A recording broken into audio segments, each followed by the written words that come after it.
Hi friends, అందరికి నమస్కారం. నేను ఈరోజు కర్మఫలం గురించి చెప్తాను ఫ్రెండ్స్.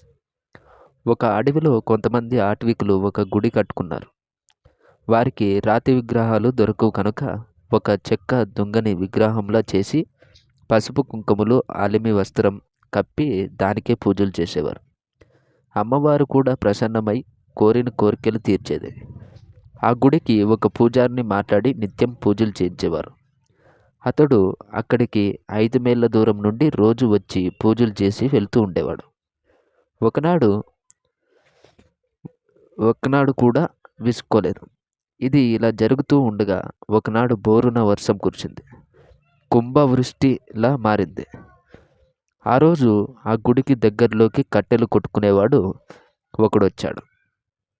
వర్షం కురుస్తూ ఉండడం వలన నిలవడానికి నీడ లేక చుట్టూ వెతికితే దగ్గరలో ఈ గుడి కనపడింది. వెంటనే గుడిలోకి వెళ్ళాడు. ఎదురుగా చూస్తే పెద్ద దొంగ కనపడింది. వెంటనే ఆహా, వర్షం వచ్చి చెట్లన్నీ తడిసిపోయాయి, ఈరోజు కడుపుకు తిప్పులే అనుకుంటున్న తరుణంలో ఎదురుగా ఇంత పెద్ద దొంగకు దొరకడం అదృష్టం అనుకొని ఆటవికులు పూజించే ఆ దొంగని కొట్టబోయాడు. వెంటనే ఒరేయ్, నన్ను కొట్టకు అంది అందులో ఉన్న అమ్మ. వీడికి దేవుడు దెయ్యం అంటే ఏమిటో తెలియని నిషాదుడు కనుక ఎవర్రా దొంగ వెనుక దాక్కొని మాట్లాడుతుంది, రండి బయటకన్నాడు అమ్మవారు అని తెలియని అజ్ఞానంతో. అప్పుడు ఆ దొంగ నుండి అమ్మవారు బయటికి వచ్చి, నేను అమ్మని, నన్ను కొట్టకు అనగానే, అయితే నిన్ను కొట్టకపోతే నా కడుపు సంగతి ఏంటి అంటే, ఇదిగో నీకు 100 బంగారు నాణేలు ఇస్తాను అని ఒక మూట అక్కడ పడేసి మాయమైంది.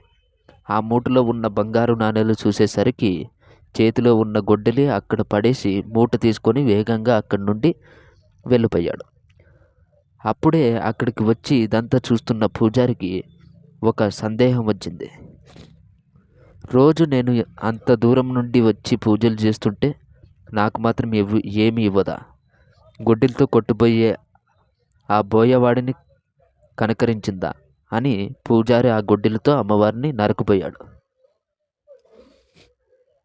గొడ్డలి ఎత్తాడో లేదో పూజారి కళ్ళు పోయాయి, చూపు పోయింది. అమ్మ, ఎంత అపచారం చేశాను, తల్లి నన్ను క్షమించు అనగానే అమ్మవారు ప్రత్యక్షమై, వాడు అజ్ఞాని, దేవుడంటే ఏమిటో తెలియదు, నన్ను చూసి బట్టి కట్టెముక్క అనుకొని కొట్టబోయాడు. నువ్వు జ్ఞానివి, నిత్యం నన్ను పూజిస్తున్నావు, అజ్ఞాని నరకుపోగా కనకరించాను అని నువ్వు అనుకొని నువ్వు కూడా అదే పని చేయిపోయావు. ఏమి తెలియని అజ్ఞాని చేసిన పని అన్నీ తెలిసిన నువ్వు చేస్తే ఎలా?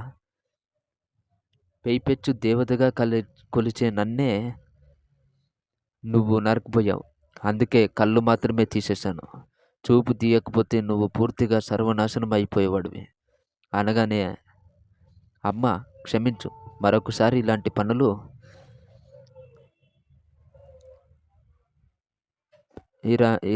పొరపాటు చేయను, దయచేసి చూపు ప్రసాదించు అని పలుమార్లు పూజారి వేడుకొనగా అమ్మ కనకరించి చూపు ఇచ్చి, వాడికి సంపద దొరికిందని నువ్వు పొరపాటు పడుతున్నావు, అకారణంగా వచ్చే సంపదన ఉపయోగపడదు, అక్కడ ఏం జరుగుతుందో నీకు తెలియదు, వెళ్ళే అక్కడ ఏం జరుగుతుందో చూడు అనగానే ఆ బోయవాడిని అనుసరిస్తూ వెనకే వెళ్ళాడు పూజారి.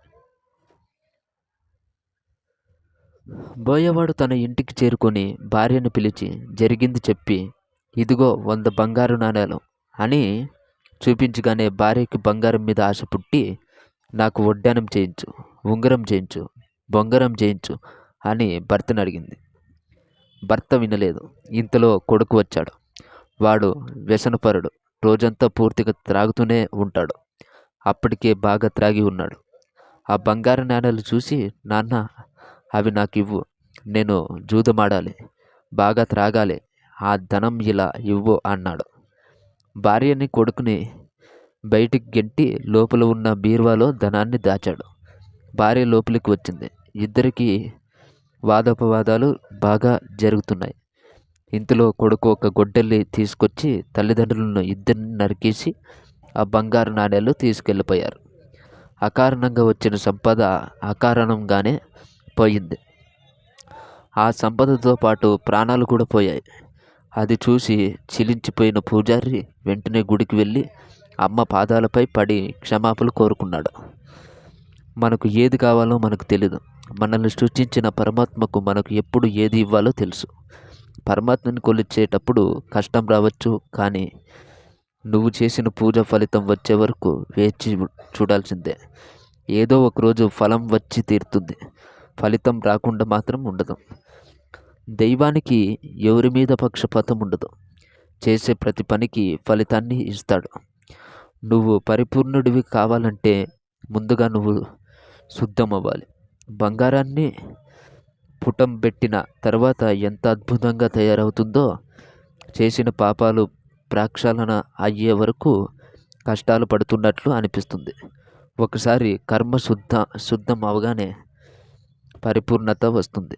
అప్పుడు ఏం చెక్క ప్రతి క్షణం ఒకే స్థితి, ఆనందమే ఆనందం, ఆ తండ్రి పాదాల చెంత చేరే వరకు. ఈ వీడియో నచ్చితే లైక్ చేయండి, షేర్ చేయండి. మరిన్ని వీడియోల కోసం మన ఛానల్ సబ్స్క్రైబ్ చేయండి. అమ్మవారు అని కామెంట్ చేయండి. Thank you for watching friends.